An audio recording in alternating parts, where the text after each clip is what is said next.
Hello, everyone. I'm talking from East Asia Institute office, which is located in Seoul, Korea. So it should be good afternoon, but can be good morning and good evening, wherever you are participating online to this important webinar. I am Suk Jong-mi, Senior Fellow of East Asia Institute and also representative of Asia Democracy Research Network. ADRN has neglected actually this important topic, climate change and democracy. Climate change is a very important global issue, but I think there is not much research on the climate change from the perspective of democracy. So in that aspect, I'm very happy to co-organize this webinar with the International Institute for Democracy and Electoral Assistance. As you know, International IDEA has been carrying out the climate change and democracy over the past several years. And they recently published a report on this important topic. So I'll ask my partner institute representative, Ms. Lina Lilika Tamang, to offer the opening remarks as well. And she is the director for the Asia and the Pacific region, and she oversees countries in Bhutan, Fiji, Myanmar, and Nepal, and International IDEA. So without further ado, I ask Lina to speak. Thank you so much, Professor Lee. Greetings to everyone. I'm so very glad that I'm able to join you from around the same table with Professor Lee and our Korea-based panelists. Normally, I'm based in Canberra, Australia, where our Asia and the Pacific regional office is located. And I really wish to thank Asia Democracy Research Network, East Asia Institute, Professor Lee and her team for organizing this webinar on climate change and democracy. And by doing so, providing also us with an opportunity to introduce our recent international media publication, Climate Change and Democracy, Insights from Asia and the Pacific. As the title suggests, we are investigating the very nexus between climate change and climate crisis and democracy. And it does so by focusing on Asia and the Pacific region through 10 country case studies. The Republic of Korea was not amongst the 10 case studies on this particular report, but I'm sure it would make another fascinating study, and there are, as we will hear from the panelists, so many aspects in need of a further research. Let me just say quickly a few words about why this study, which has been in making for some time. It all really began from discussions between myself and the lead author of the report, Professor Yul Sohn, and from our frustrations on how the world's leading democracies seem unable to respond to climate crisis. Why to invest in supporting democracy in case, as it seems to be unable to respond to the biggest crisis that the world is facing? Yet we know that authoritarian regimes were no better either, on the contrary. So the big two questions we wanted to ask were, how can democracy effectively address the climate crisis? And secondly, how can democracy effectively address the threats it faces from the climate crisis? And now I think one could actually add a question after this study, emerging from this study itself, that when addressing these threats, how can democracy reinvent and strengthen itself? And Professor Tan will speak to this more. This report focuses on Asia and the Pacific, including Oceania. And I think the region is significant for several reasons. It is the most populous region in the world, and it's also a region that is disproportionately affected by the climate change, and where many countries are considering highly vulnerable, particularly the island states of the Pacific, for whom the climate crisis and the rising sea levels are acute existential threat. But also thirdly, and as this report makes clear, Asia and the Pacific is also a place where there have been vibrant innovations to democratic institutions and practices for dealing with the climate crisis. And I think much of the content would and will resonate anywhere in the world. And the report is not only investigating, but it's also offering some policy recommendations to those with the mandate to act and do something about this, particularly those in the position of political power and decision making. And lastly, I'm pleased to say that the International IDEA's new global strategy for from 2020 onward, climate change and democracy is to be one of our priorities in years to come. And to put it briefly, we think that we need to research more about how, number one, can we mitigate those democracies' structural weaknesses, be it short-termism, self-referentialism, we call it policy capture by the vested interests, and so on. But also, and importantly, to leverage democracy's inherent qualities, right to information, free flow of information, civil society engagement, political participation, and thirdly, foster what we call democratic innovations, be it citizen juries, assemblies, intergenerational parliamentary committees, and so on. And really place democracy at the heart of the climate crisis, climate discussion. No doubt, democracy is on trial on climate change, and jury is still out. But we believe that by providing more research on this topic will be important. So thank you everyone for being with us today. There's so much interesting research and policy work to be done on this topic. And on behalf of the International IDEA, I simply wish to convey that we wish to work with others, research networks, academia, civil society, organizations to advance our global knowledge about the understanding of this nexus between democracy and climate change. Thank you very much. Thank you, Lina. To discuss this important topic, climate change and democracy, we have 4 excellent speakers and 2 designated discussants. And Professor Tam-Ju Chang from the Melbourne Law School, he presents about the report, the International IDEA's report on climate change and democracy, and also Dr. Niranjan Sahu at the ORF in India. He will speak about Indian case, and also Ms. Malaya Villiers, the president of the Women's Initiative for Society, Culture, and Environment. She will speak about the case for Philippines. And then we have Professor Tsuji Yuichiro from Meiji University. He will speak about the case of Japan. And we have 2 excellent discussants. Professor Taedong Lee from Yonsei University, South Korea. And also we have Professor Yu-Hyun Lee from Aja University in South Korea. So thank you for participating in this webinar. Without further ado, I'll ask Professor Chu-Chung Pham to talk about the major findings of the International IDEA's report on climate change and democracy. Chu-Chung, please. Thank you very much. I'm going to share my screen.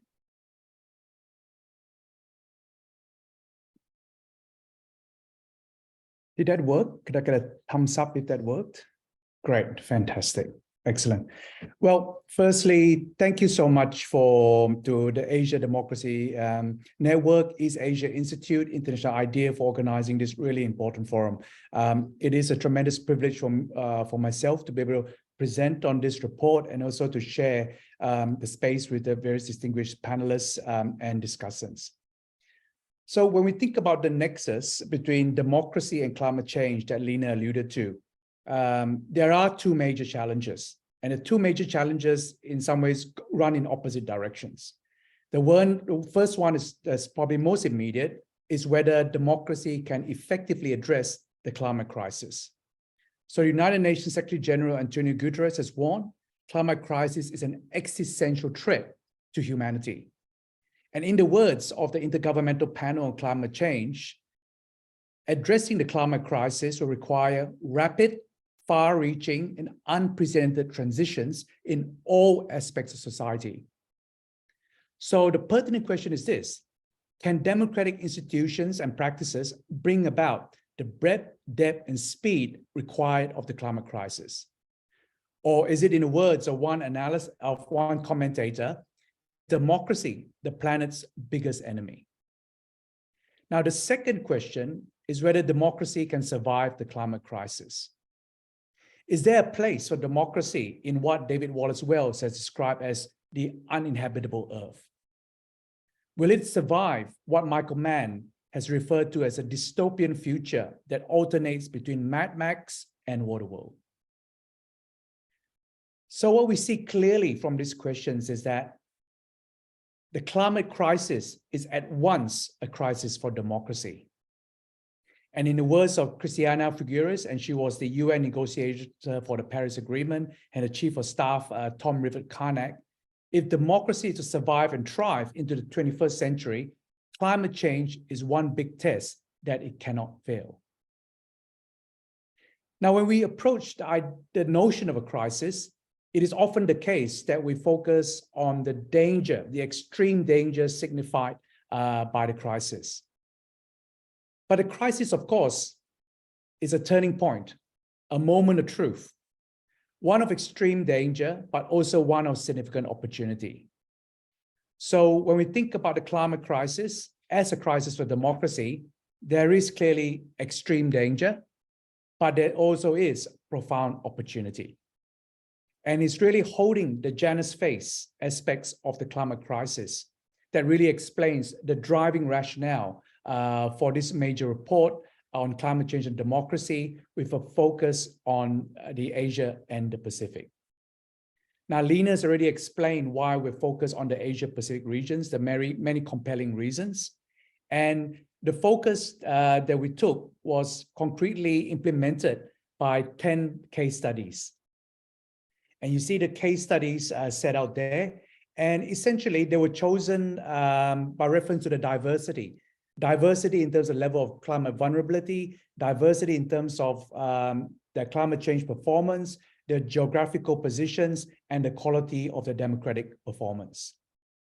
And you see there too, in terms of that table, is that we gave particular priority to the Pacific Islands, being low-lying islands, failing more directly the existential threat in terms of the climate crisis. So what we have in a suite of 10 case studies, the Solomon Islands, Vanuatu, Fiji, and Tuvalu.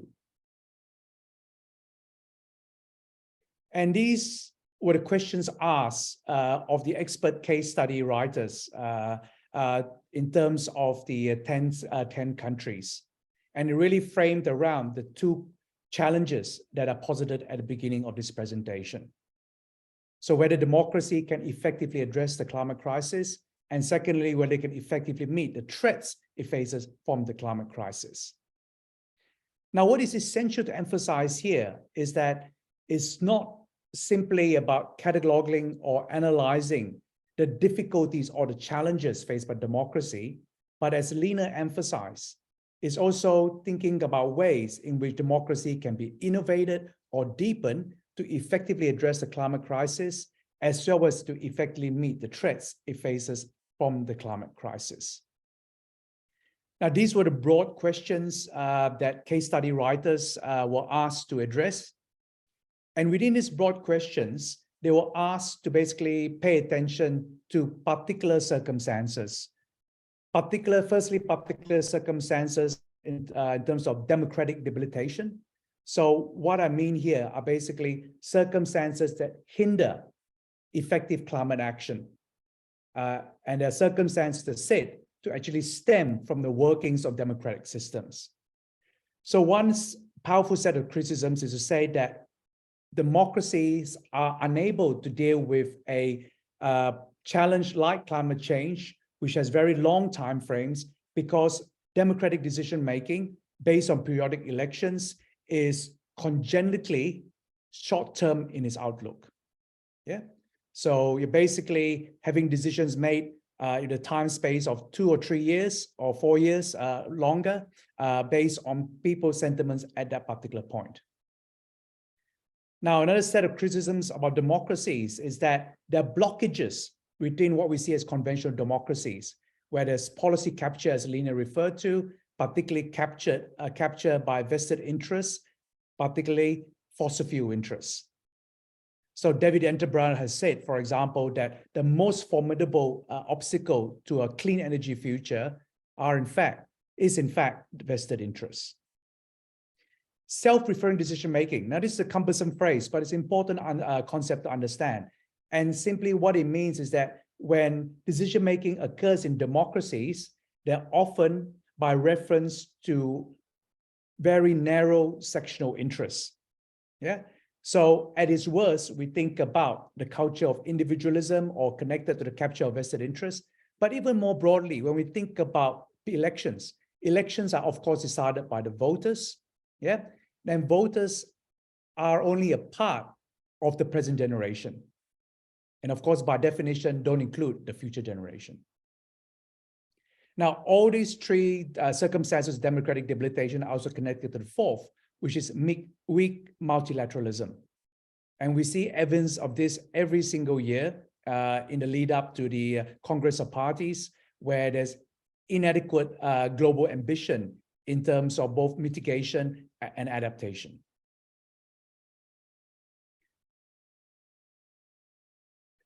Case study writers were also asked to pay attention to particular threats to democracy from the climate crisis. Yeah? So this is the second question.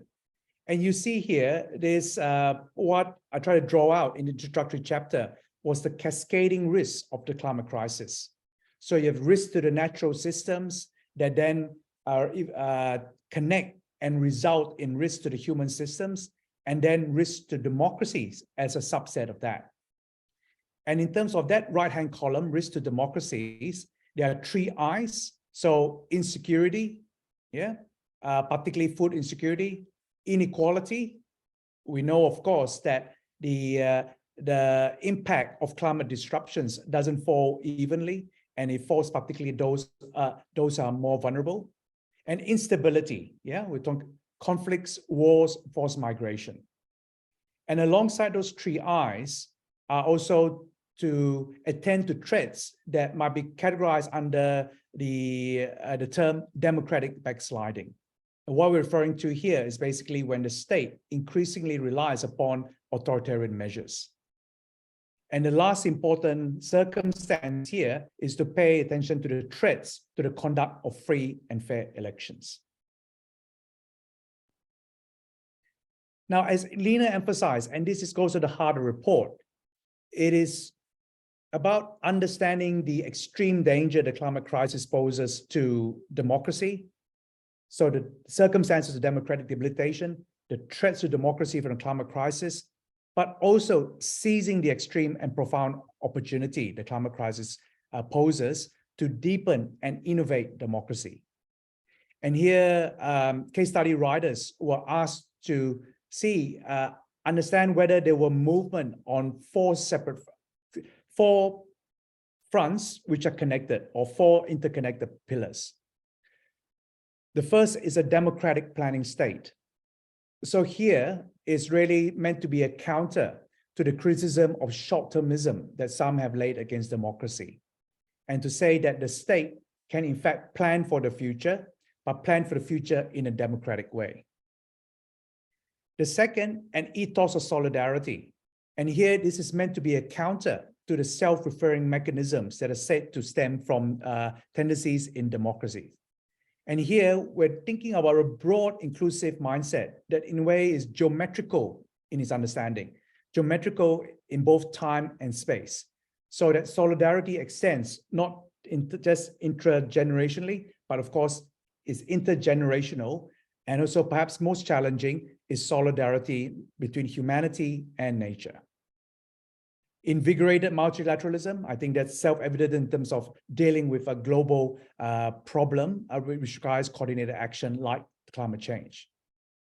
And fair and inclusive politics, and this is the powerful antidote to the acute danger of capture by vested interests in democracies, including in the climate crisis. Well, let me now move on to the major findings. The first major finding, and in a way, I suppose is a premise of the report, but I think was borne out in terms of the case studies, is that democracy centrally matters. Yeah, it matters in terms of shaping climate action and the responses to the threats of democracy and so on. But of course, democracy is not the only thing that matters. Yeah? And what arose from the 10 case studies were that there were 4 important circumstances too that matter greatly in terms of the nexus between democracy and climate change. Now, the first is rather obvious, the extent of climate vulnerability, and we see this most vividly in terms of the 4 Pacific Island case studies that are included in the report. But the point that has to be made is simply this: being climate affected, that is being susceptible to the impact of climate events, is not necessarily the same as being climate vulnerable. And this brings us to the next circumstance. There are 2 countries in terms of the 10, Singapore and Japan, which were in fact are high in terms of the level of being climate affected, but in fact were not high in terms of being climate vulnerable. And it's because in both those countries, there were stronger resources and capacity in terms of state action.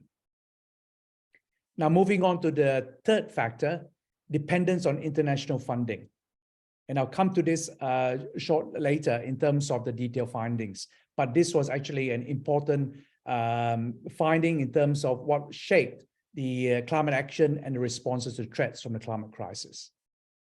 And the last, which should be rather obvious, is of course a structured economy.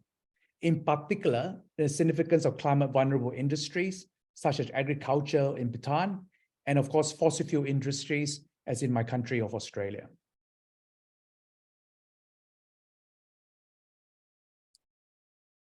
Now, the next 3 slides, I have tables seeking to summarize the findings, the detailed findings from the report. I'm not going to go through the specific country findings. There are people here who are much more expert than I am, including Nirajan on India, who will go into the details of these particular findings.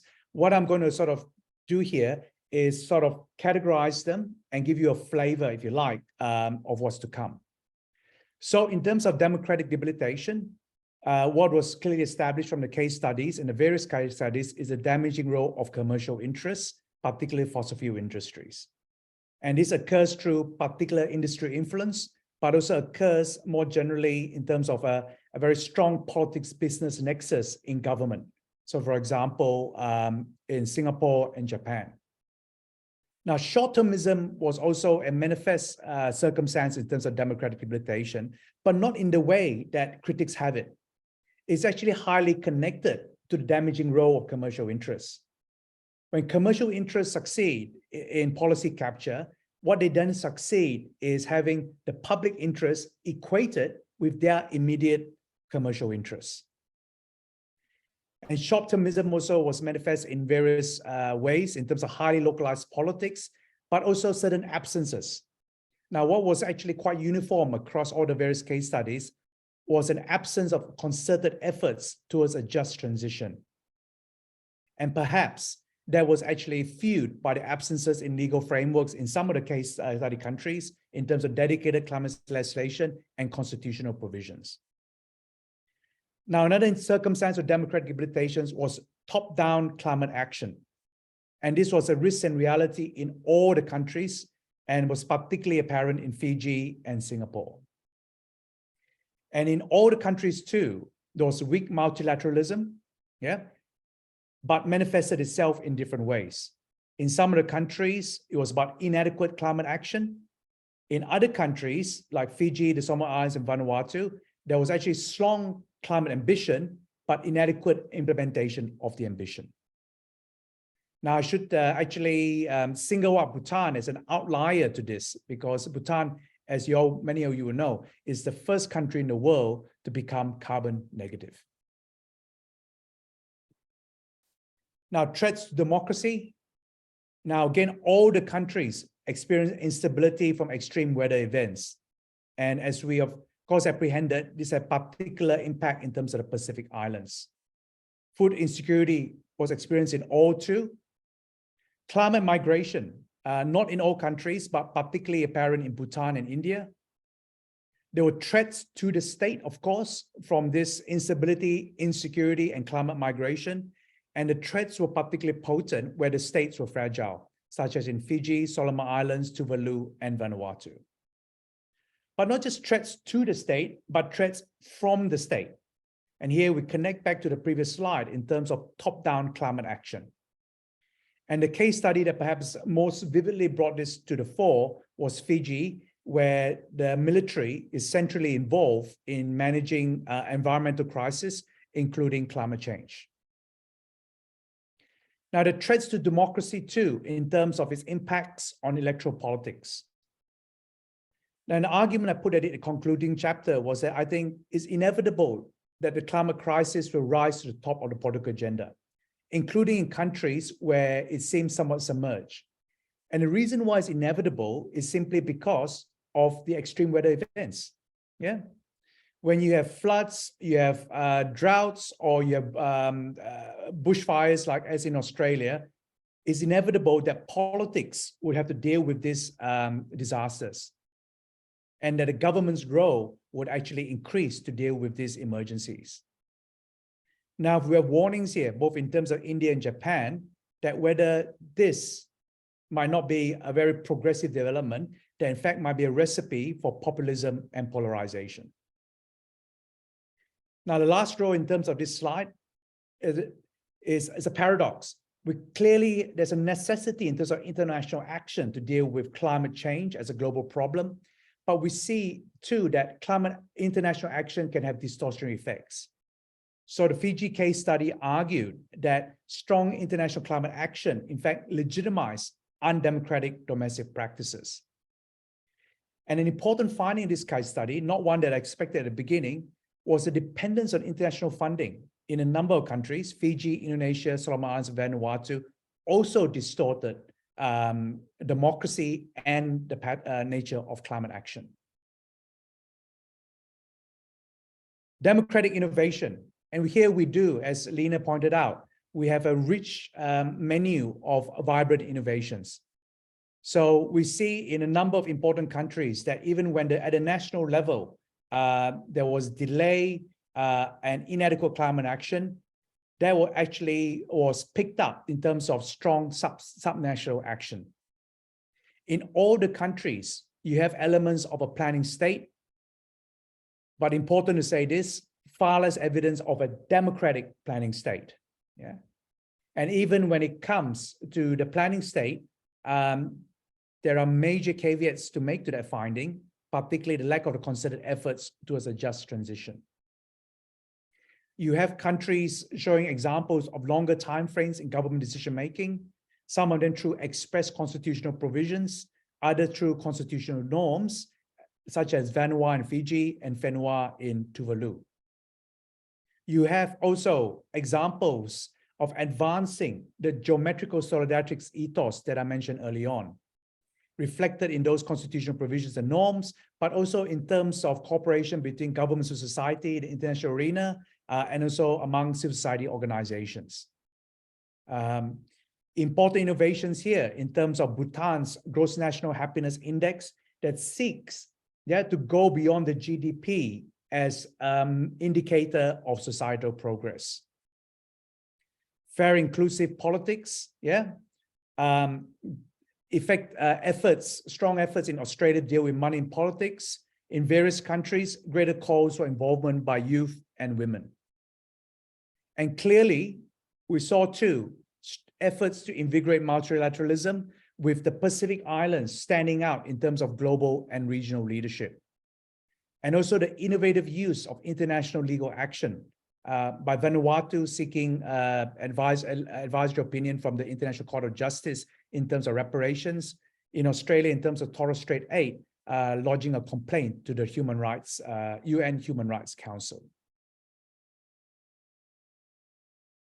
This slide just gives you a bit of a sample, a bit of sample in terms of various examples in terms of democratic innovation in the climate crisis, drawing from those case studies, 10 country case studies. Well, let me conclude with the recommendations that the report makes, and we can sort of classify them according to 4 columns. In a way, the report is really the start of a journey.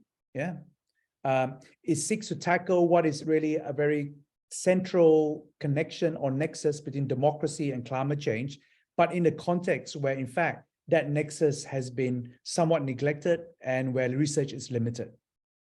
So there's so much more to do. So there's so much more to do in terms of democratic planning state, identifying implementing ways to do that, more to do in this fair inclusive politics of citizens' participation, ensuring a just transition and strengthening gender equality, a solidarity ethos. And here the challenge is to expand what de Tocqueville described as the spirit of democracy, to capture that geometrical understanding of solidarity. Invigorated multilateralism. Clearly so much to do and so much to learn from the most climate vulnerable. And also to ensure that international funding, which is crucial, in terms of an equitable transition, climate transition, does not distort in terms of democratic decision-making. And when it comes to the 3 columns about the democratic planning state, fair inclusive politics, solidarity ethos, there are 2 recommendations are important here. Placing indigenous perspectives at the center of democratic politics. And with the first 2 columns, fighting corruption and counteract aggressive lobbying and policy capture. And let me end on the last. I think clearly more research is required to advance this journey, but particularly more research is required in terms of threats from the climate crisis to democracy. Thank you very much.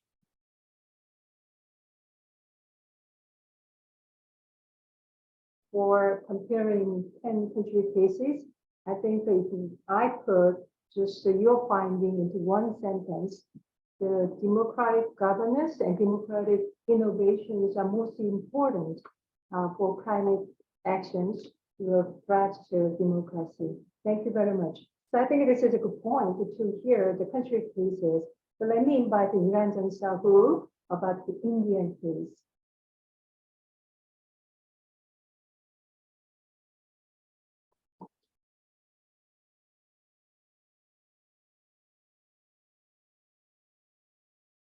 Niranjan, you're muted. Okay, sorry.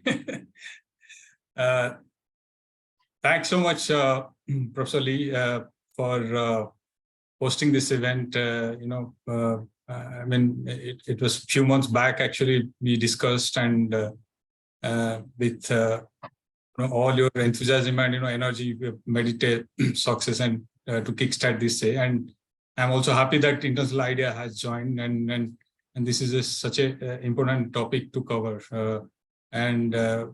I also, before I talk about India, I think I would like to express my gratitude to International IDEA and Professor Tham, especially inviting me to write this India chapter. It was not an easy chapter to write because I've written quite a lot on environmental politics, but nothing bringing a linkage with climate change and democracy. So initially I was hesitant, but I grabbed the opportunity. I thought, let's explore. So I spent a couple of months really worked hard to understand, and connect different aspects, how to link with a larger narrative. But wonderful efforts from Professor Tham and his team, and International IDEA, of course, for, I think this is startup journey, as you said rightly. But I must say this is a fantastic report, because whatever I have shared actually among some of my colleagues and friends, I think most of them are very impressed with this case studies, and it's a great start, I would say. Now, Professor Tham has given a very comprehensive overview. I do not have to repeat anything. I'll just share, in 8 to 9 minutes time about India's, I would say, dilemma, and in terms of, as a large, diverse democracy of continental size, and with so much of subnational politics and federal challenges, tackling climate change, which is a massive threat for India. This is not easy actually for a country which is at a not even a kind of middle income country yet, with a large poor population and vulnerable population. In fact, if you look at India's climate change situation, it is by climate global climate risk index, it is one of the top, one of the 10 countries most affected by heat waves, and also 5th on global climate change risk index. So that's largely because India has a long coastline, 7,500 kilometer coastline, and it is largely also most part of the country is fed by the monsoon and river dependent livelihoods.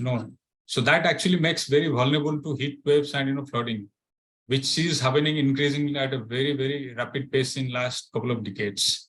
As much as 33% of coastlines have receded in between 90 to 2006, and it is actually gathering greater pace even now. So you can easily understand India's vulnerability. And so far, whatever IPCC has captured, nearly 29 million population from 6 cities in India have become they have actually migrated to 6 large cities, largely because of the climate change and sea level rise.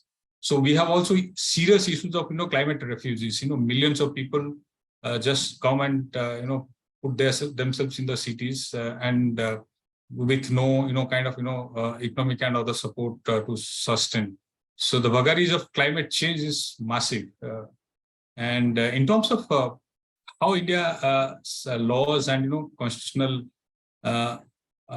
sort of jurisprudence has evolved in terms of responding to climate change, as a sort of country which got independence in 1947.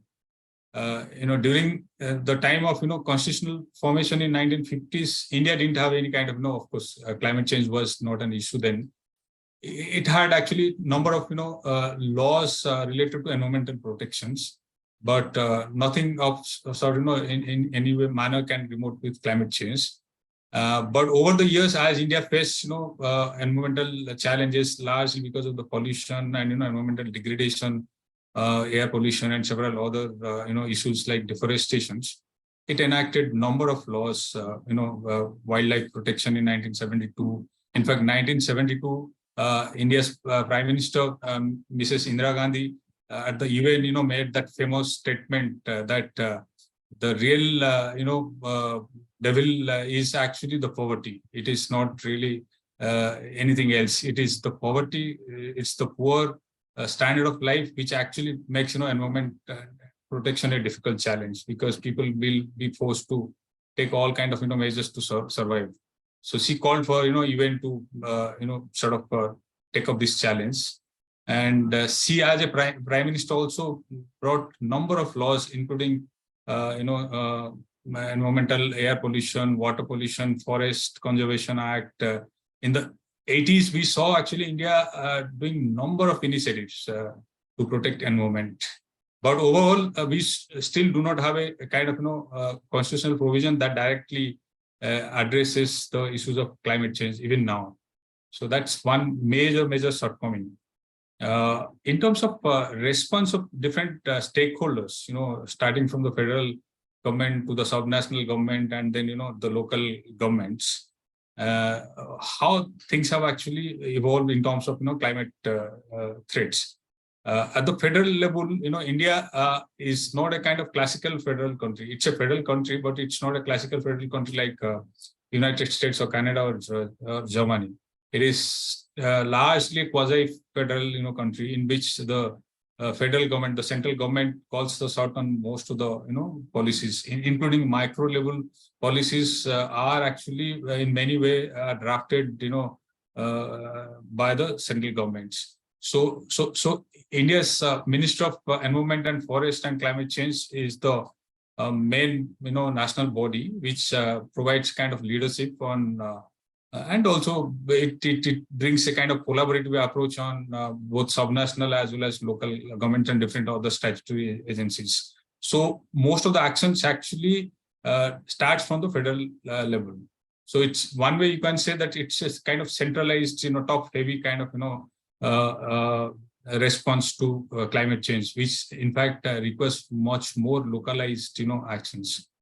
So that's one major issue India has. So at the top, again, most of the initiatives on climate change have been largely initiated by the Prime Minister Office.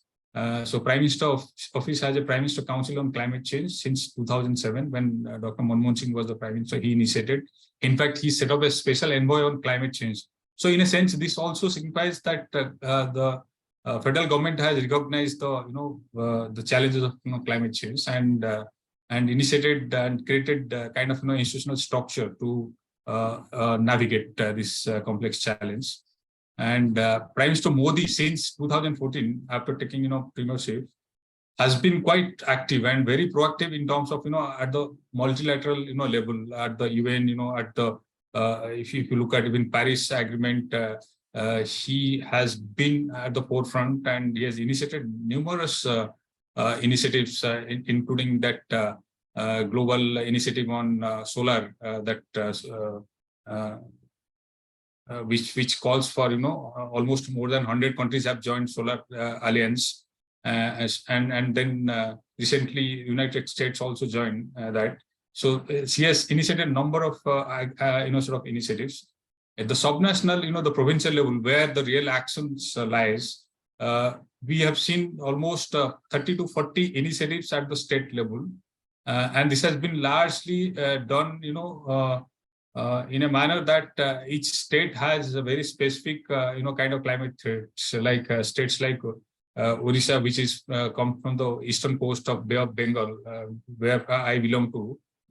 Faces massive, every year, cyclone, flooding, and all kind of climate change also vagaries, has initiated on its own number of initiatives, and it has won several, international awards on fighting climate change and fighting disasters.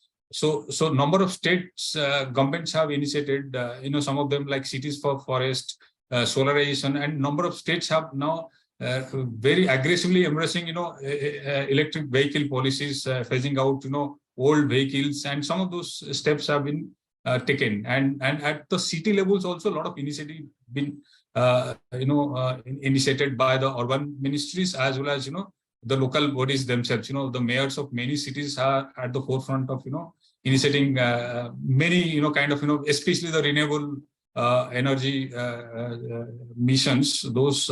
And then keeping cities, clean and, sort of prepare for the climate challenges. Some of those things have been addressed at the local level as well. But one of the things that I want to draw your attention is about India's one of the institutions in India which has played a very crucial role on environmental challenge as well as, of late climate change, is the judiciary. India's judiciary has been, globally, acclaimed for the judicial activism, for taking hundreds of public interest litigations. The court, especially the Supreme Court and the high courts at the state level, suo motu, they take actually cases wherever they come across, like sort of environmental pollution, gas leakages, issues about fragile zones which have been in many ways damaged by the executive actions, have actually been taken up by the judiciary since 80s.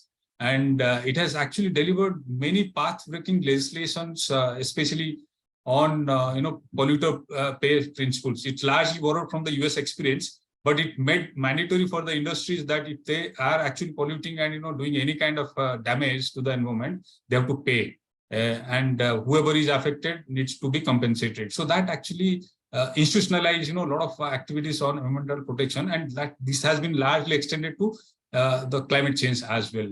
And one of the things also, this is a path-breaking kind of judgment the Supreme Court gave in the early 2000 about linking a pollution-free environment to right to life, which is a fundamental right. It's like a bill of rights which no state can take away. So the court, the Supreme Court linked that right to life is to have a free pollution-free environment. So in a sense, this actually became a path-breaking legislation, and this encouraged thousands of civil society organizations and activists to take the executive, the government, different agencies, including the industry, to the court and penalize them and enforce some kind of accountability. So judicial activism on green laws and those sort of things have been, I would say, of great consequences, and this has actually brought in many ways the failure of the state to take on industry and other thing, and that also to break that corruption linkages that sort of which existed between the politicians, industry, as well as the officials. That linkages to a great extent have been broken by the judiciary by acting very proactive on some of these issues. In terms of political parties, I think very dismal. I don't think we have a case like what one can notice in Europe or America, where you have green parties have come up to fight climate change, other things. In India, it's actually just picking the pace. But now with increasing sort of climate change, with heat waves and a lot of time flooding and all kind of things happening and impacting millions of people, political parties like major political parties have actually come and tried to formulate within their party manifesto as climate threats. So this is something a plus. I think it's a quite a progress, but it's of course it's not adequate, but at least it's a progress. Civil society, which is another major stakeholder in environmental movement. In fact, it is civil society and the judiciary together, put off a great kind of, I would say, partnership in the 80s and 90s to bring many of the environmental issues to the forefront of the national level. And some of those environmental movement, which became a global, kind of, recognized, and they got several awards, including the Nobel Peace Award. The Chipko movement, which was started in the 70s about fighting the deforestation, and Medha Patekar, who led that Narmada River fight in the 90s. Finally, she's the one who was fighting against the big dam, and she forced the World Bank to suspend all kind of money they were lending to construction of big land. So I think the civil society space has been quite vibrant. One of the, in fact, two civil society organizations, the think tanks, Energy Research Institute, which won Nobel Peace Prize for its pioneering work on climate change in 2015, happens to be the one which also did a lot of work with the IPCC on equity issues. The formulating the equity issue, responsibility of industrialized country for their emission. In fact, that Paris Agreement, which came out, had imprint of these institutions, which played a major role. So civil society space is very vibrant in India. But with all this, sort of potentials, India still faces massive, challenges in terms of fighting climate threats. This is largely because a couple of things I would just reflect before I close. As Professor Tham, brought out, one of the major problem is, as a large democracy, it is political short-termism, that almost every democracy faces, that political short-termism, hesitancy, incrementalism, and then we have issues of, basically, competitive populism, in which, many subnational governments, they have their own interest, like, they are influenced by the coal lobby, fossil fuel lobby, and they would not like to phase out the coal, which is one of the major, polluting agents. Is sort of that coal lobby remains at large, and it's very difficult to break, despite Prime Minister promising, net zero in by 2070, he's still struggling out to how to phase out, coal. That is largely because 6 to 7 million people directly employed in the coal minings in India. And India as a poor country, very developing country, 7, 8, states are where we have large number of people, their livelihood, everything is dependent on coal. So phasing out that is not, easy unless you provide them alternative livelihood options. And that's a real struggle, given the kind of, financial capacity of the, governments. Say this is going to be a long struggle. But despite that, what's happening is that, India has been working and producing a lot on, I would say on especially renewable energy on solar. In fact, India has crossed more than 100 gigawatt, kind of, solar energy in just last 5 years, which has been noticed by, the UN agency. In fact, it is one of the top 2 or top 3, in terms of producing renewable energy at a very rapid pace. So that actually holds a promise. But phasing out coal is a major challenge. And this apart also, another major problem is low state capacity. As a large developing countries, India doesn't, many of its cities are very vulnerable. City governments do not have the finance and, kind of sort of institutional apparatus, that can really fight on daunting challenge of, climate refugees, millions of people coming from those low-lying, regions to the cities. So the refugee crisis, almost like climate refugee crisis, is a major challenge, and that has its own security issues also. So low state capacity is a major threat, and many of our institutions, including pollution boards and those institutions created to fight climate change are headless in many states. They do not have the kind of bureaucracies that can really maneuver complex challenges. So they are underfunded, understaffed in many ways. Actually, are not really equipped, to fight the challenge of this profession. And finally, just to say that, whether India's democracy can fight climate threats.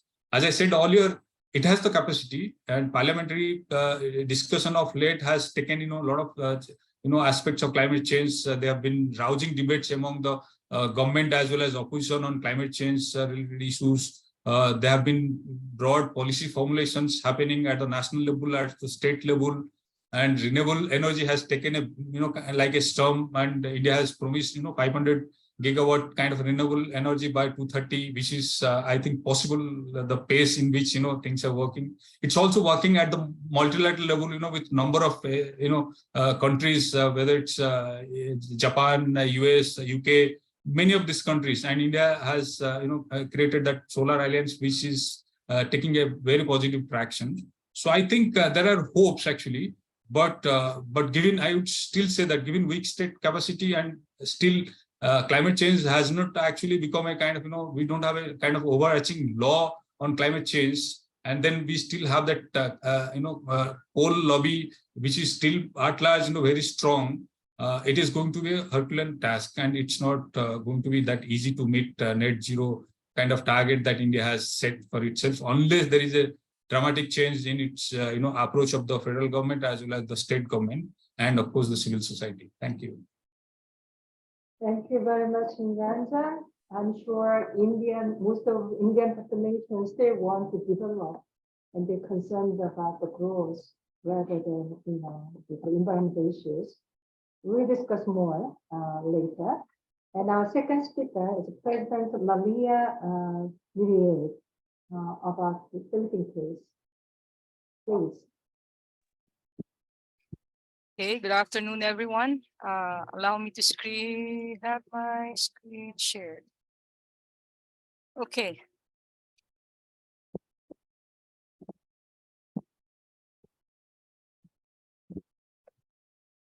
Allow me to thank the organizers of this webinar, Asia Democracy Research Network, East Asia Institute. This is rather a very challenging presentation, given that the Philippines has been under democracy, but first dictatorship. So let me start with introducing very short what WISE is all about. This is a volunteer or group composed of professionals who come from different fields. We come on demand and we cater to the needs of indigenous cultural communities and community forestry communities. My first slide is about martial law and post-martial law in relation to climate change and democracy. Martial law in the Philippines caused the undemocratic management of natural resources in the country, such as public lands that include forest lands that are forested, degraded, and deforested. Large companies owned by the Marcos cronies, the dictator, exploited the resources therein and left most areas near to zero productivity. Post-martial law has been a struggle in democratizing natural resources management. Said companies' licenses were canceled. Indigenous cultural communities were recognized administratively by the Department of Environment and Natural Resources. Community forestry was likewise adopted as the national strategy to forest lands management. Why am I focusing on these? Because natural resources is core or is at the center of climate change and democracy discourse. So how do we deal with that? There are two major items under post-martial law. These are those that are relevant to climate governance and those that are relevant to climate actions. In terms of climate governance, the Philippines started with its freedom constitution in 1986 when we had our 1986 revolution. It was, I think it's known around the world as a people's power. We put in place and gave the way the Bill of Rights for the 1987 Philippine Constitution. A dedicated article on Bill of Rights has been promulgated, and I quote, "No person shall be deprived of life, liberty, or property without due process of law, nor shall any person be denied the equal protection of the laws." And so therefore, in 1987 Constitution, the indigenous peoples or indigenous cultural communities were also given due recognition in order to ensure their economic, social, and cultural well-being. I am focusing on these cultural communities and local communities because at least 90% of our forests and biodiversity are located in those ancestral domains.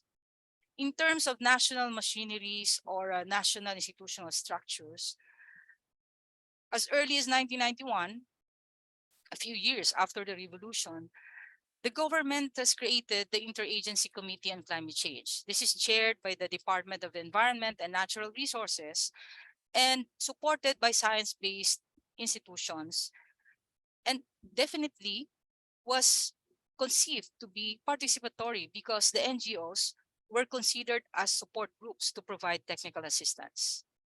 6 years after, we promulgated the Indigenous Peoples' Rights Act. This is the only law in the Philippines which is rights-based, a primary democratic principle. Here, the indigenous peoples were not only recognized, but provided with their rights that include not only the lands, but the processes that should follow on how to manage their lands. This is the famous free and prior informed consent process.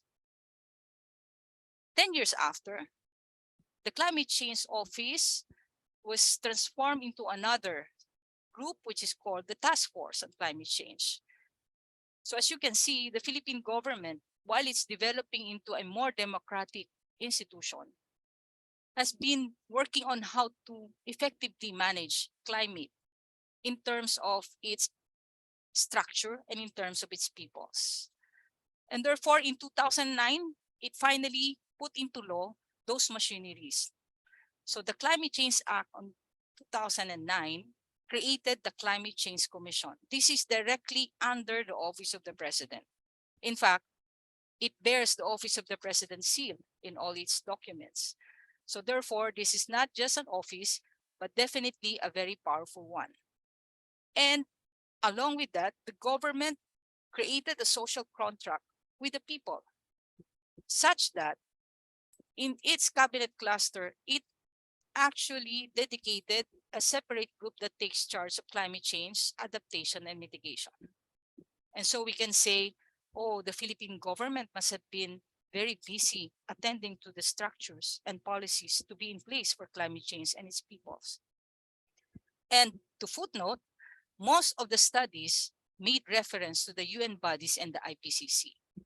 So in a way, my message here is that in terms of governance, everything seemed to be in place. In terms of climate actions, then we will see how we actually fared. And before that, let me go through how we look at the climate vulnerability of the Philippines in relation to the climate actions. First, in terms of economy, this is the place where not any country would like to be ranked. In 2017, we were ranked rather on the lower end of the rankings scale. We were third, but we are not really happy right now because we are number one in terms of the World Risk Index. This is a kind of ranking that I don't think any government would like to be honored. The GDP has continuously gone down. Our landscapes and natural resources, we have lost a lot of forest, although there is a national breeding program, but these are not at the pace of how our forests are degraded. In agriculture, our productivity reduced because of drought, because of unpredictable weather conditions, because of climate change. And even in our rainfall patterns, we have continuously recorded lowering of supply in our rice lands, which in effect led to the continuous decrease of productivity for at least 10%. So that's not a good picture of what will happen in the next years. So at least 10% decrease. That's a very large number. In terms of sea level rise, just like what our colleagues have previously mentioned, we have but thousands of islands that are affected by sea level rise. And most of the fishing communities kept on losing their fish catch, not only every day, but constantly. Our coral resources have been subjected to too much heat, and therefore the habitat of our fish communities have gone down. Diseases have also affected our communities, not only in the rural areas, but also in the urban areas and all other transitioning rural urban communities. A particular concern on women because they are in charge of many of the economic activities of their respective families. Most of them have been affected of the diseases that are associated with climate change, such as malaria. And now this pandemic that has not actually gone out of our radar.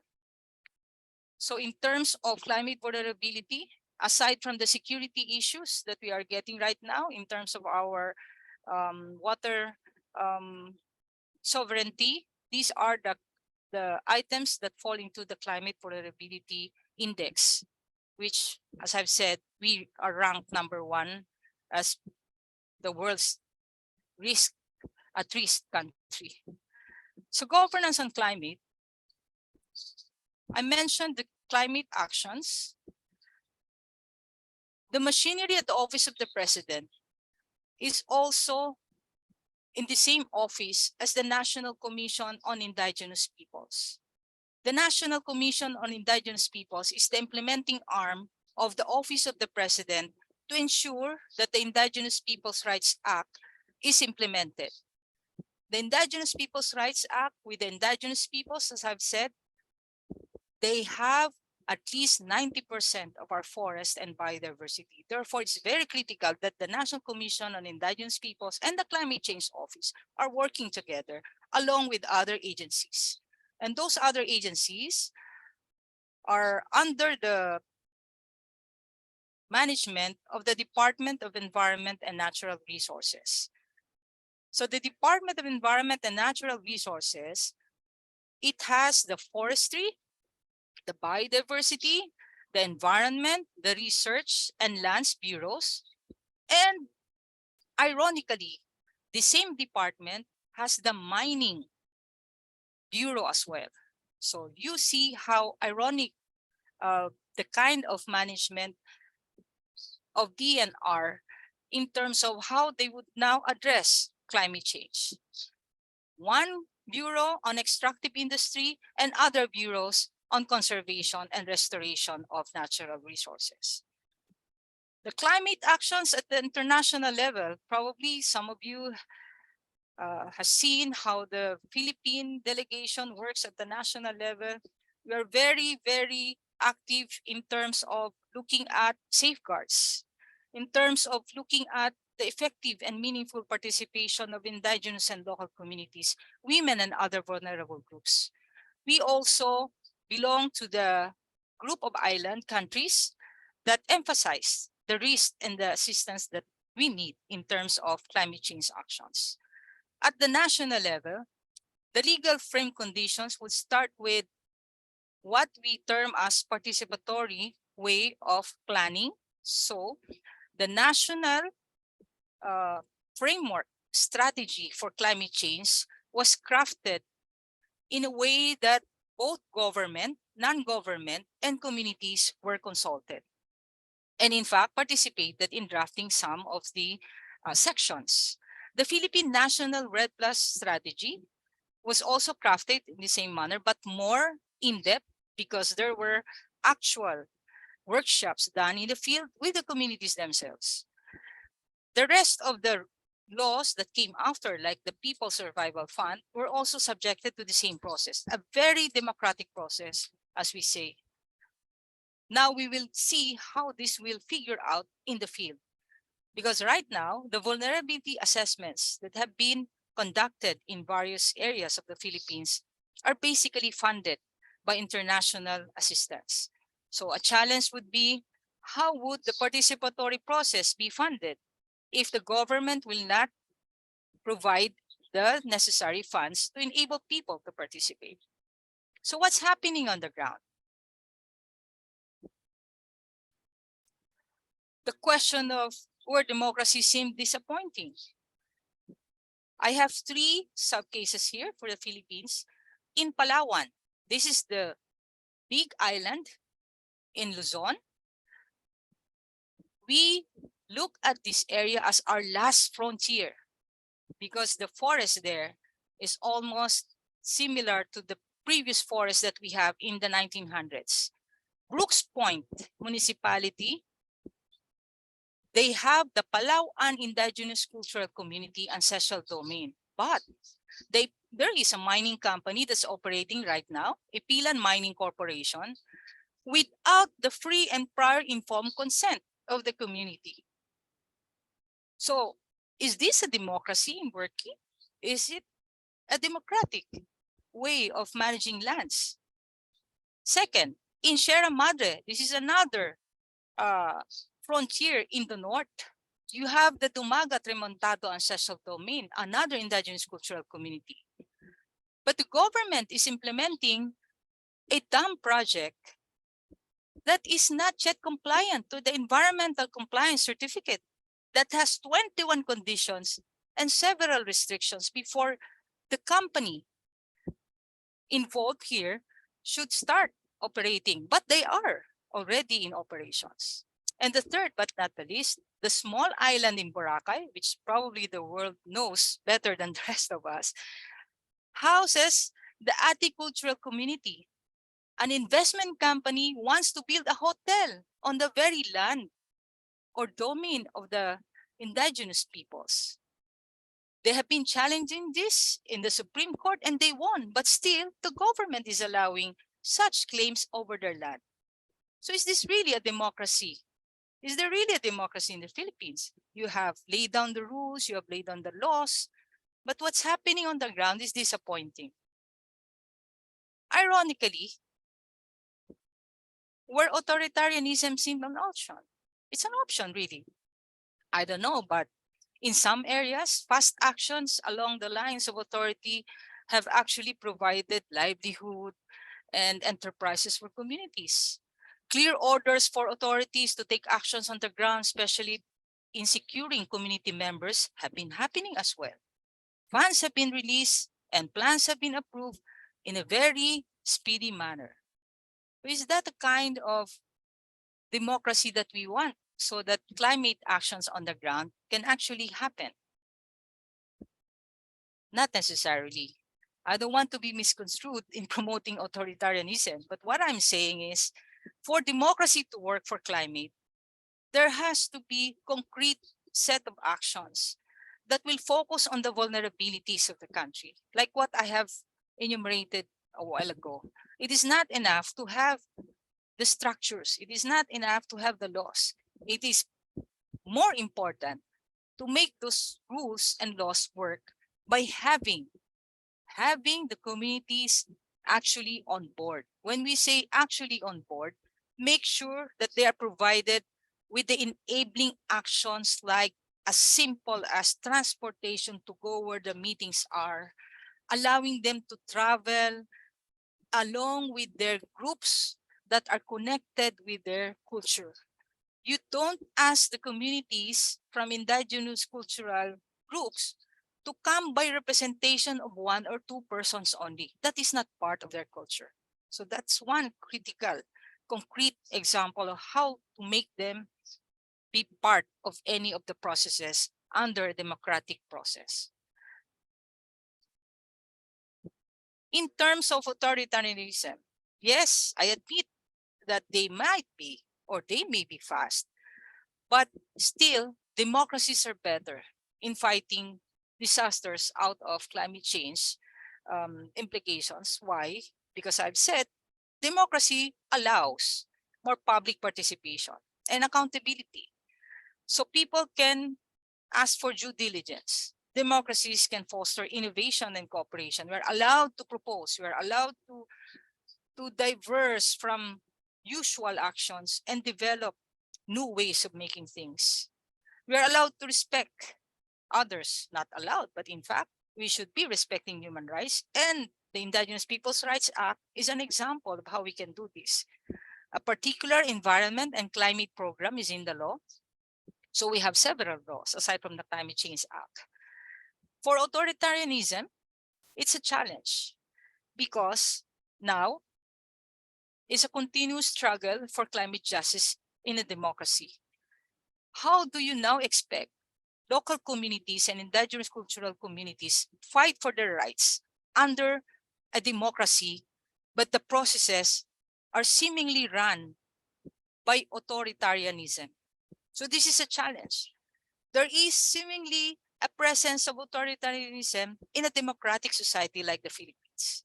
So we hope, and I hope, that the residual power of the people enshrined in our constitutions and our laws will not be further weakened. And so given this, I would like to answer the question, what lies ahead? We don't know, but we will continue to fight for our rights. And we believe that democracy is still there, and we would like to have democracy. Authoritarianism may be present, but it will not be the option for us. Thank you for your time, and may we have a good discussion after. Thank you, Maria. It was a rather complicated report about the case of Philippines. So despite there was some structure, institutional structure, you mentioned local communities are not on board. And you think, but still, the further democratization rather than authoritarianism can help the local communities to commit to these democratic actions. We'll discuss more in detail later. And then The third country case is Japan, and it's been, I guess, praised as the most successful innovation cases. So we are very delighted to hear Professor Yuichiro's report about the Japan case. Professor? Thank you. Let me share the screen here. Okay. Now let's start. It's a great pleasure to talk today. I'll talk about the unique aspect of Japan's energy policy this year. This is a summary of my talk. Japan's energy policy changed drastically this year. This paper analyzes Japan's energy law and policy from a constitutional and administrative law perspective. After Great East Japan earthquake 2011, a nuclear power plant's operation was suspended. The agency responsible for conducting safety inspection of nuclear power plants was transferred from the Ministry of Economy, Trade, and Industry to the Ministry of the Environment. A new agency is called the NRA. The government is responsible for explaining its energy policy to its sovereign citizens. Under the Constitution, Japanese government did not make energy policy an election issue last year House of Councilors election. This year, the government established a law allowing nuclear power plants to extend their operating period. So let's start. According to energy data in Energy White Paper published by Agency of Natural Resources and Energy only under METI last year, natural gas accounts for around 40, coal for 30, geothermal and new energy for 9, hydropower for 8, and nuclear for 6%. Electricity consumption has been decreasing since 2013. Once all nuclear power plants were shut down, 2011, they have begun to restart. Professor, do you mind if I intervene? Because your slide is not changing. You better move your slide. Okay. Yeah, and make it full screen, and then, yeah. So may I? We are stuck in the first Okay. screen. Yep. So climate change will bring even higher temperature in the summer and even lower temperature in the winter. The extent of climate variability will intensify. Nuclear power plants do not operate. We need to start the summer power plants. So summer power plants continue to cause the unplanned shutdown of power generation facilities due to a rash of power plant failures. According to one paper, there have been 182 shutdowns due to equipment failure and earthquake, the largest number ever. So we had 2 crises last year. The potential existed. In March, METI issued a power supply and demand shortage warning. When the warning was issued in March, power plants were shut down due to earthquake off the coast of Fukushima, and lower than normal temperature led to increased power consumption. In June, higher than expected temperature led to a power shortage warning being issued in TEPCO jurisdiction. So Japan relies on fossil fuels such as coal, oil, and LNG for energy, which it imports from overseas. Japan is still dependent on other countries for nearly 85% of its energy resources, and its energy self-sufficiency ratio is extremely low. Russia's invasion of Ukraine has further affected Japan's energy policy. Since the Great East Japan earthquake, electricity prices have continued to rise. Electricity and energy policy is a matter of paramount national concern in any country. Under the Basic Energy Policy Act, government determines the basic energy policy plan at least every 3 years. Government released plan 2018 and 2021. Government aims to increase the percentage of power generation method not emitting CO2, such as renewable energy and nuclear power, from 24% in 2019 to around 60% by 2030. By pursuing this policy, the government expects the energy self-sufficiency ratio to reach 30% by 2030, up from 12% in 2019. So in reviewing Japan's current power supply structure, it's necessary to talk about the Great East Japan earthquake. After this earthquake, the power supply from nuclear power plants was reduced to 0. After the House of Councilors election last year, Kishida administration tried to stabilize his administration and restart the nuclear power plants. So to examine his administration energy policy, we should note first, According to only white paper before the Great East Japan earthquake, Japan's electricity consumption peaked in 2007 and declined to 1997 level by 2020. Last year's election, the issue were foreign policy, security, constitutional reform, and economy and public finances. The power supply structure was not the subject of the public debate at the center of the election issue. The signs, the most important issues for people with people have been neglected in the political process. In the future, as climate change intensifies and demand for a stable supply of electricity increases, promoting renewable energy should be a top priority for the government. The government's lack of policy progress has been heavily influenced by lobbying. The 6th basic energy plan drafted by the government include a power generation from hydrogen and ammonia in its power source mix. The plan foresees that hydrogen and ammonia power generation will account for 1% of total power generation by 2013. So what is the ammonia mixed combustion? It refers to the combustion ammonia mixed with a fuel for gas turbine and coal-fired power generation. Only expect that replacing fossil fuels with ammonia as a fuel can significantly reduce the CO2 gas emission. The government is about to implement a very strange policy compared to other countries. Hydrogen is the main raw material for ammonia and only claim that if a renewable energy is used to generate the electricity needed to produce hydrogen, or if fossil fuels are used in combination with the CCS technology, no CO2 emissions are generated from production to use. Any policy the government chooses is not necessarily the best and carries certain risks. Populous sovereignty under democracy means that we the people bear the risks of our choices if they turn out to be wrong. The government we have established is responsible for explaining the validity of its policy to the people. Since Great East Japan earthquake, Liberal Democratic Party, LDP, has remained in power for more than 10 years. In this context, it seems that there's not enough discussion among the public in the political process for the government to deserve the public to assume the risk. Since the return of the power to the LDP 2011, the Abe, Suga administration have given way to the current Kishida government.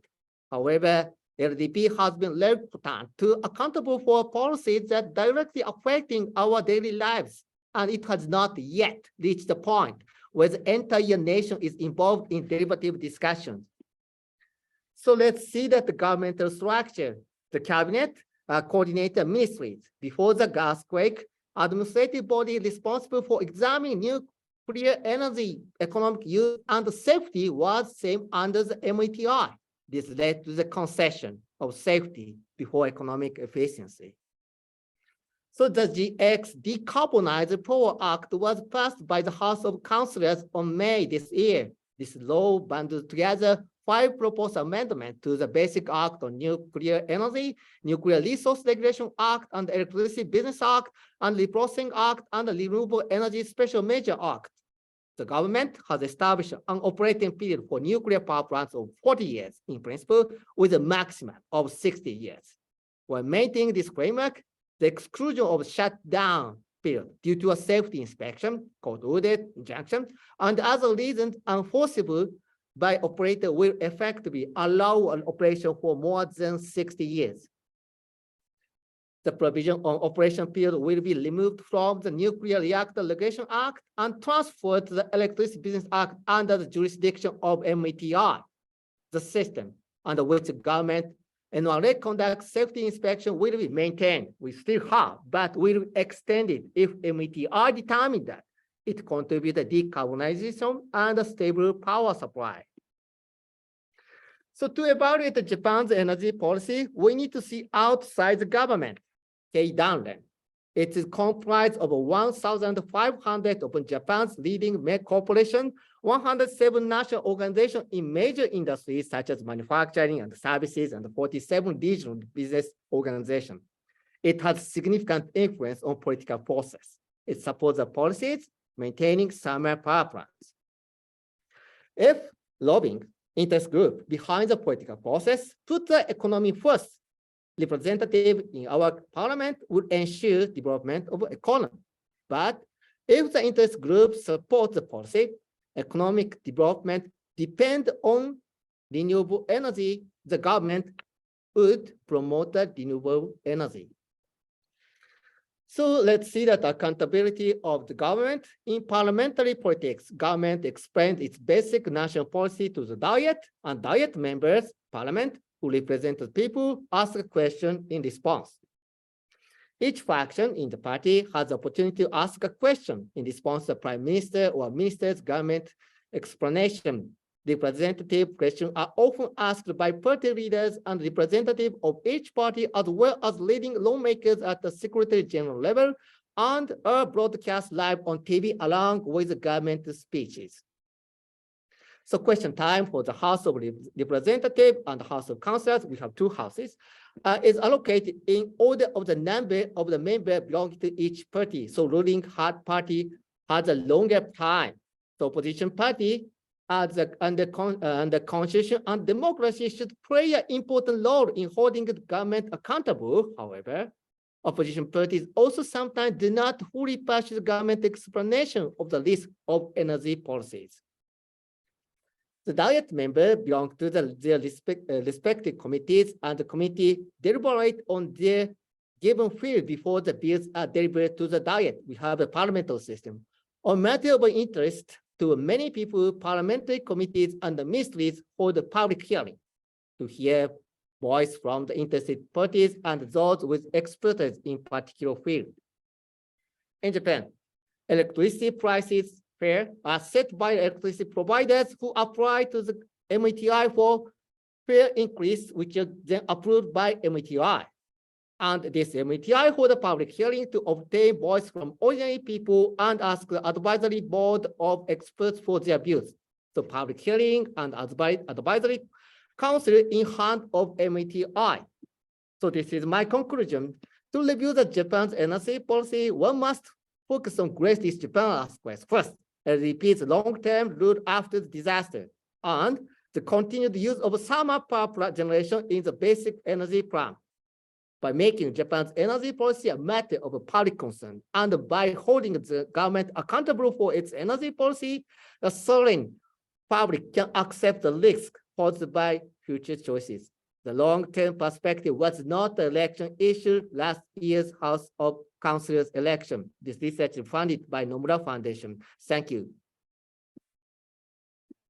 Thank you very much, Professor Yuichiro. You reported in a rather very critical tone about the Japan's policy toward climate change is heavily depending on the energy policy, which is guided by METI, dealing with the industries.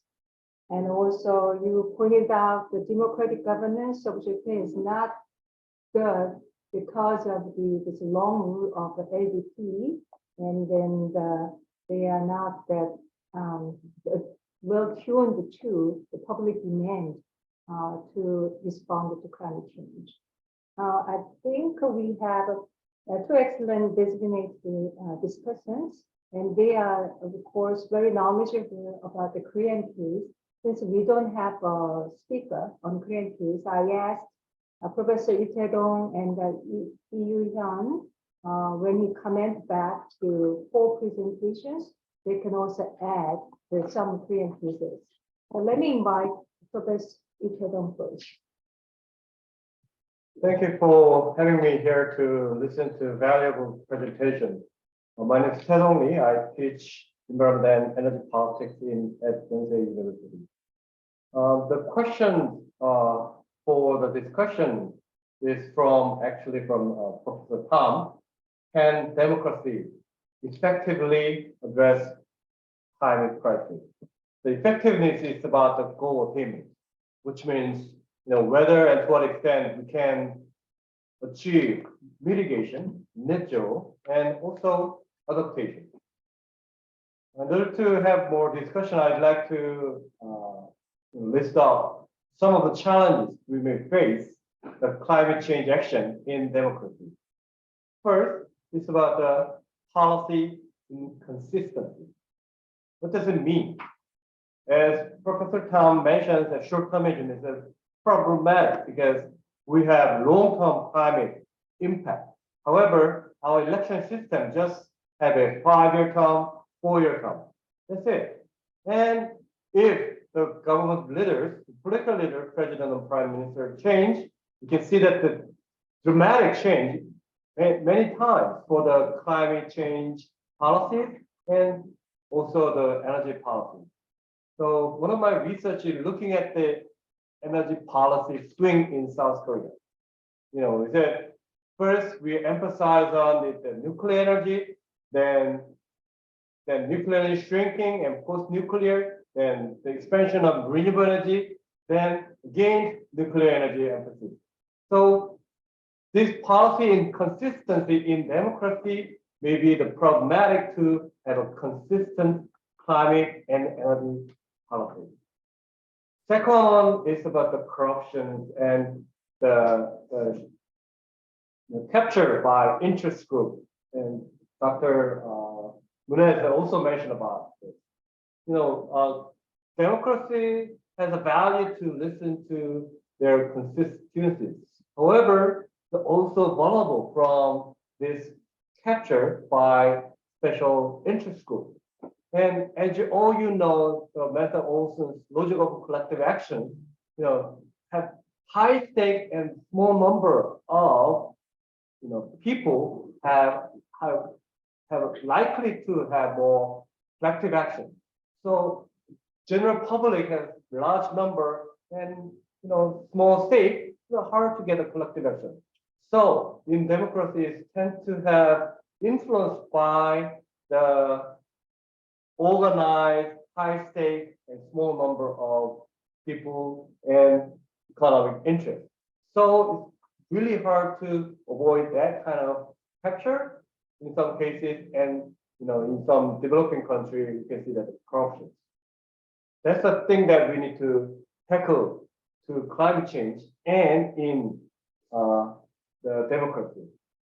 Third one is about the deliberation. We had an experience of deliberation process, in particular on the energy policy. One of our research to look at the, why people choose to construct the, continue to construct the nuclear power plant, Shingori 6 and 6. Even though at that time, the previous administration pursued the energy transition, more emphasizing on the expansion of nuclear renewable energy and reducing nuclear energy. However, from the deliberations of laypersons or general public, and they decided that, well, when we consider the sunk cost and the economic benefit of having nuclear power plants, we continue to construct nuclear power plants. So that was kind of opposite to the policy directions of the previous administration. However, that was decided by the people. Then we decided to construct Shingori 6 and 6 nuclear power plants. Well, this can we may assume that democracy and the general public may support climate change policy, but may not the case because, well, if they pay more for the electricity bill, a huge amount of money, then, well, are we supposed to pay more for the climate change that may happen maybe not my generation, not my term, maybe next generation? Are we supposed to do that? So that kind of thing may influence the decision on the layperson or general public as well. So it's a kind of challenging to assume that everyone pursue that the climate change protection. Maybe not the case because there's a lot of other things that we need to consider. However, there's a literature on authoritarian environmentalism, which means in authoritarian government, it may be better to implement quick and strong environmental policy. But there's a lot of the problem in that theories and the empirical analysis as well. There's pros and cons actually. In authoritarian government, as Dr. Nunes said, well, they have a power and they have quick response. However, it's that there's no such a way to listen to people's voices. So that is one of the big problems. So even though they may make the decision quick, but we do not know whether that decision is good or bad, or there's no such a checks and balance. So even though democracy takes more time, however, maybe listen to many varieties of voices, that may reduce the probability of failure. So actually, however, we also have some of the good things in democracy. I just got the national R&D on the climate adaptation living net. You may heard about the living net for making innovation. The living net consists of two parts. First, user make solution. We call it co-creation. Lab is about the experimentation. It's a kind of how we tested the user-driven solution working well or not. So it's not just a top-down manner, but mixture of top-down and bottom-up using living net is the one way to solve the problems in the climate mitigation and adaptation. And then also, Dr. Shahu mentioned about just transition as well. It's really, really important, but there's a lot of debate. However, we do not have a concrete plan and implementation on how can we make the just transition. That's one of the things that we need to consider for the climate change actions in democracy. Just transition is an important key term that we need to consider. Thank you. Thank you. If I just give you some background knowledge about the Professor Lee's mentioning about South Korea's policy inconsistency on nuclear power plants, because one party believes nuclear power plant actually can reduce the CO2, and other party is not. They are more emphasizing renewable energy, alternative energy source. Even though two parties agree the fossil fuel is bad for planet. So that is the root cause. Time is running out, so I will ask Professor Yul Sohn maybe to offer like a 7 minutes of the comments, and then I ask the speakers to respond. Thank you, Professor Zhong Li and Yanni, for having me a chance to participate in this valuable discussion.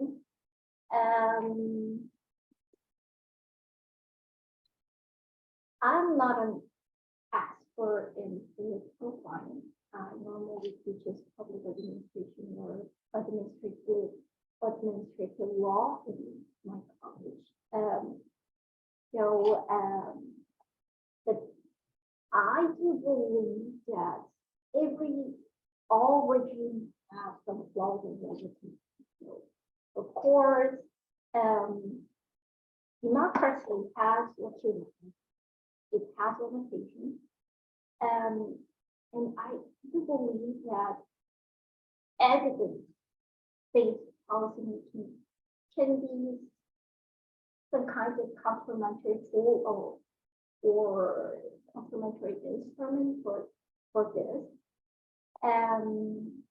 For example, in case of UK and France, they actually built some neutral independent institution composed by scientists, which means that we need to follow the scientific evidence when we make policies in order to prevent the populism and polarization.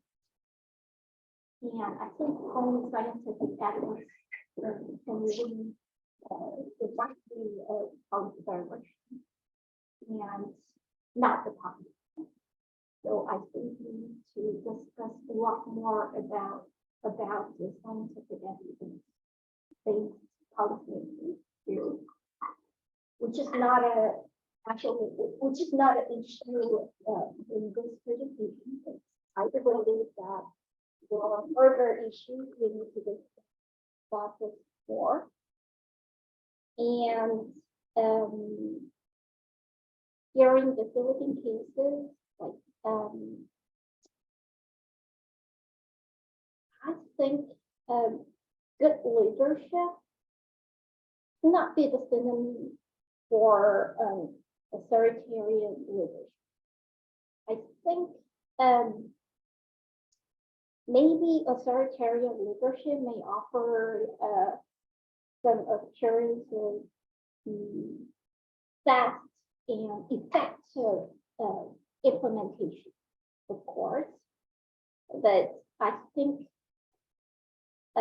those authoritarian leadership cannot offer a sustainable and reliable direction.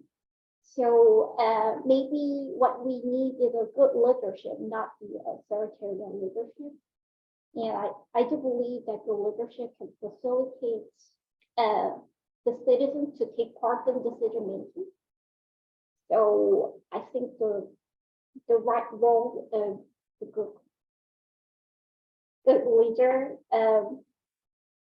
should be the facilitator, not the dictator. And I think the kinds of good leadership which can facilitate the citizen engagement and participation to ensure the kind of accountability and transparency, and which can ensure a minimum level of procedural justice. And during the Indian cases, I was thinking of the climate change related asylum seekers or climate refugees, because I think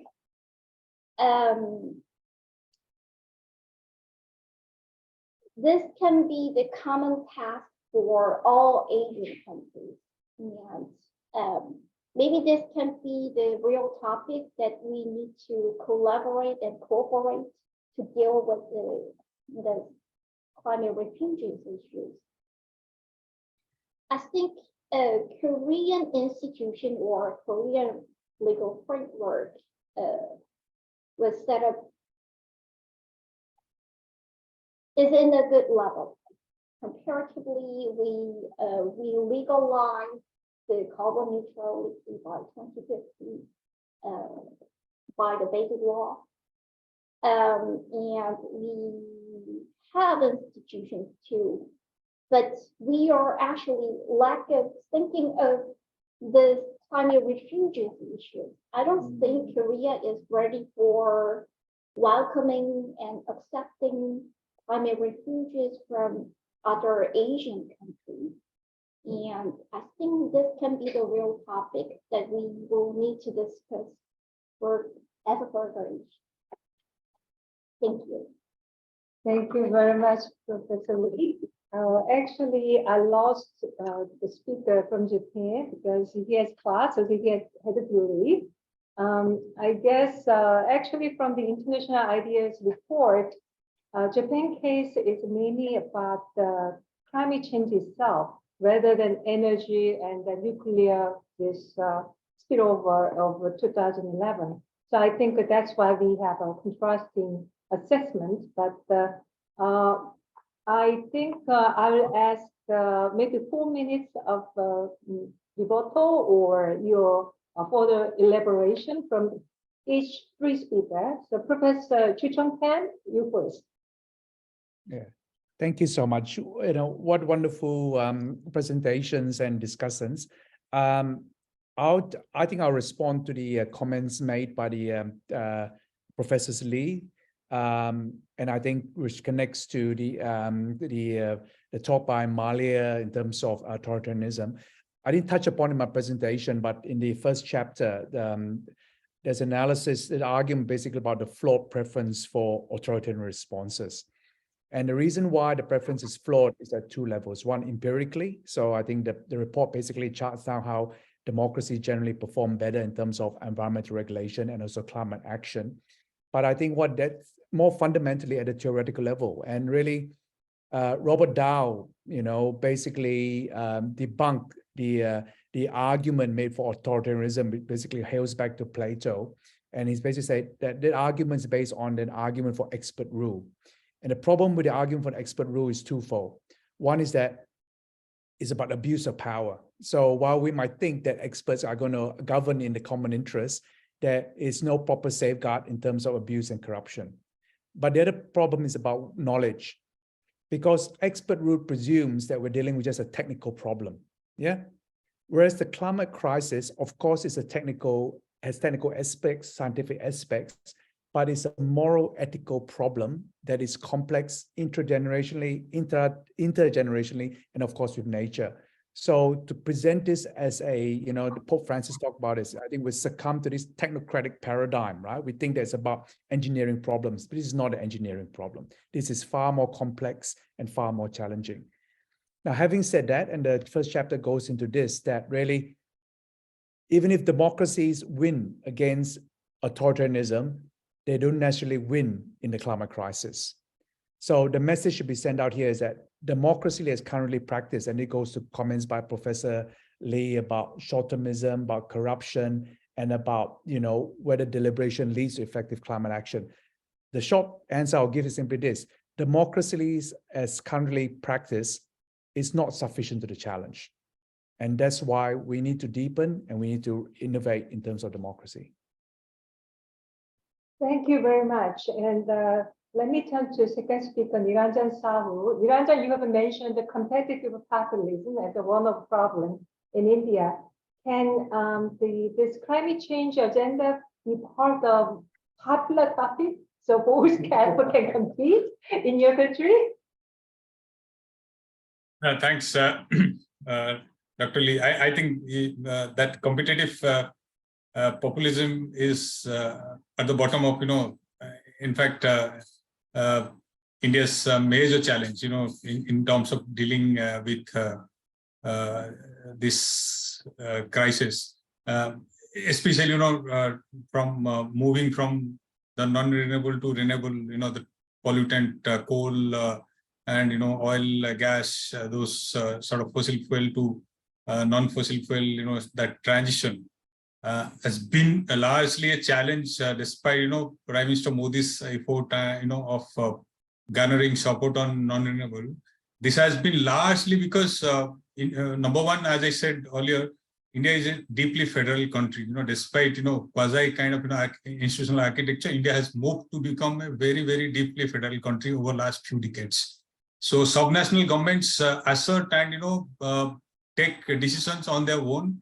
And the environmental challenge remains a majorly preoccupation of subnational government, because actions have to be local, as even Malia said, about the indigenous community and, people who are largely affected.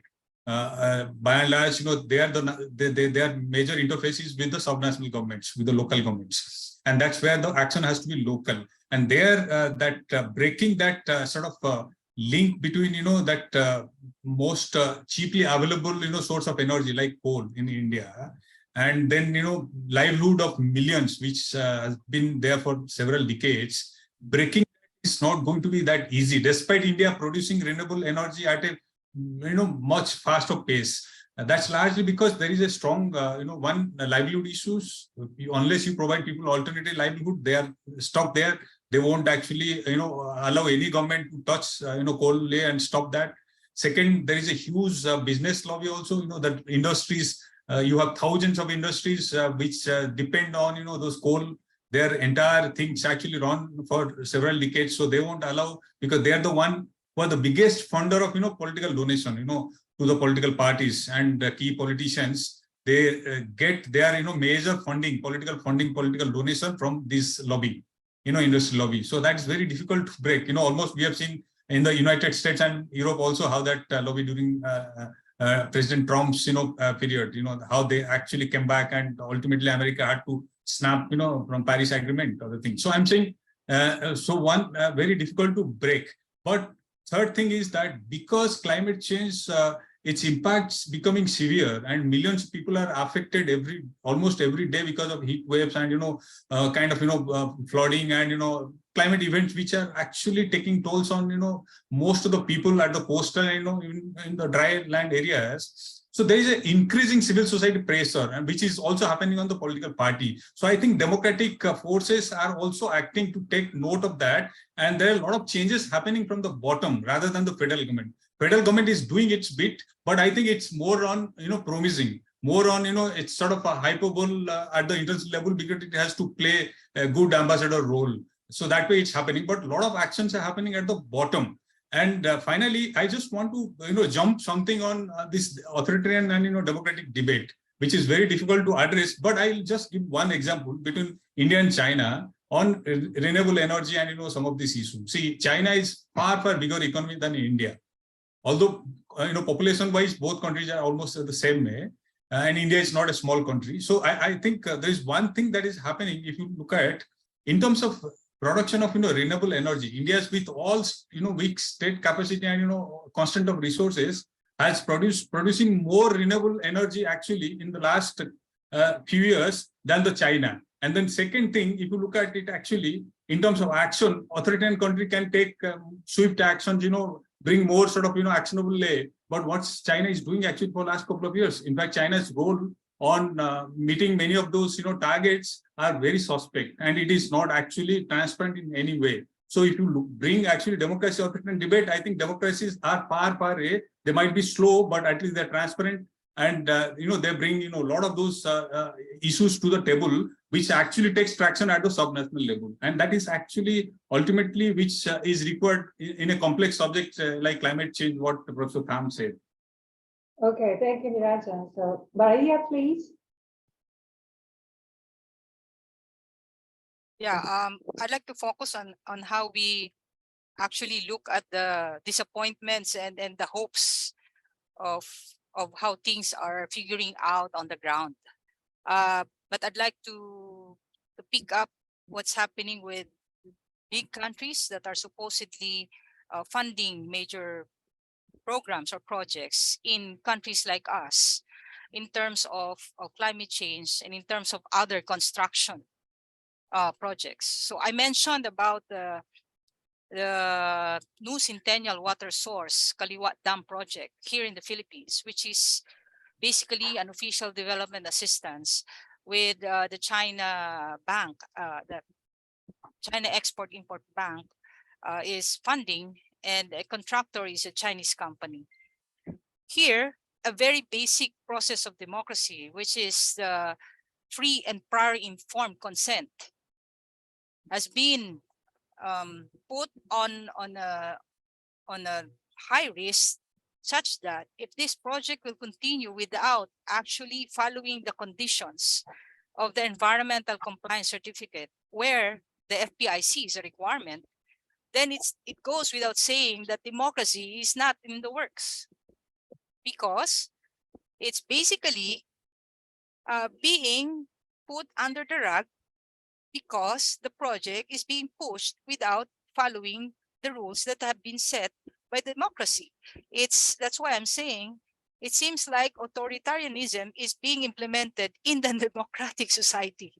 So that's the irony of it.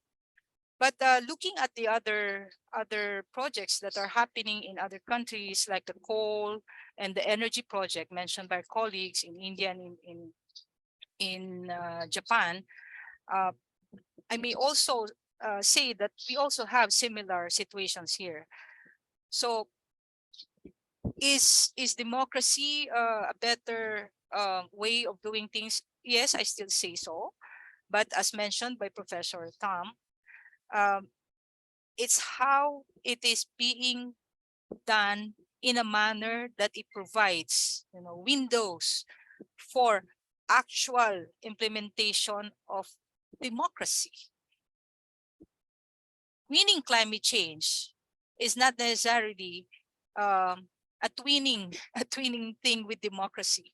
As it is right now, I would say it's so it's just a hope that democracy would win, but there's still a push and pull challenge, because the fast action is not provided by democracy, but the safeguards are provided by democracy, which is more sustainable. So climate justice should be sustainably provided and not in a fast and, forget or not, tomorrow we are all gone. So sustainable climate justice in a democratic society.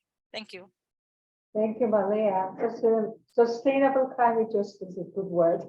Okay, so we are running out of time. So I'll ask Adi Aman to offer his closing remarks. He's a senior program manager of International IDEA and taking care of Asia and the Pacific regional program. Adi? Thank you very much, Dr. Lee.